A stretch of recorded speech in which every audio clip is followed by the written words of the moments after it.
The futuristic XB-70 Valkyrie was initially imagined in the 1950s as a high-altitude nuclear strike bomber with the ability to fly at Mach 3, rendering any prospective foe defenseless. But by the start of the 1960s, brand-new surface-to-air missiles posed a danger to the capacity of fast, high-altitude bombers to survive. So, intercontinental ballistic missiles, which are less expensive, were also going into service. As a result, the pricey B-70 bomber program was abandoned in 1961, before any Valkyries were finished or sent into service. Nevertheless, the U.S. Air Force purchased two XB-70As for use in joint flight research with NASA's Flight Research Center, the forerunner to the present-day NASA Dryden Flight Research Center. The first flight of the XB-70 was made on September 21, 1964. The XB-70 was designed by North American Aviation, which later became North American Rockwell, and then a branch of Boeing.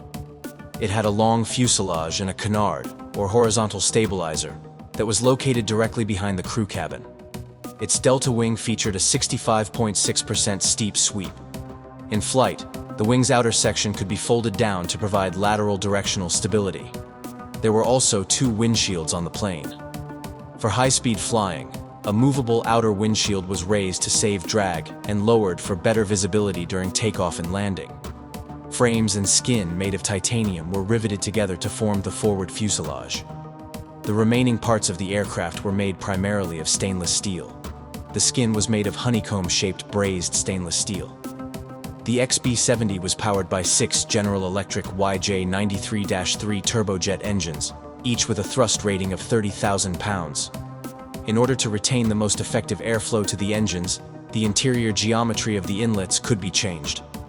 The XB-70, the largest experimental aircraft ever built, was meant to gather in-flight data to help in the construction of upcoming supersonic aircraft, both military and commercial. It was capable of Mach 3 flight at altitudes of 70,000 feet. The XB-70 flight research program's main goals included analyzing the aircraft's stability and handling characteristics, analyzing how it responded to turbulence in the atmosphere, and figuring out how well it performed in terms of aerodynamics and propulsion. Secondary goals included calculating the levels and amount of engine noise during takeoff, landing, and ground operations. They also included measuring the noise and friction related to airflow over the aircraft. During research flights, the aircraft was typically escorted by a TB-58 chase plane. This is due to the fact that the TB-58, a prototype B-58 adapted as a trainer, was able to maintain close proximity to the XB-70 while it was doing its research maneuvers thanks to its dash speed of Mach 2.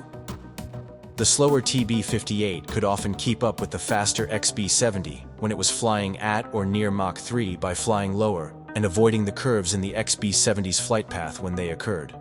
In March 1967, NASA was given responsibility for program management of the NASA USAF research endeavor.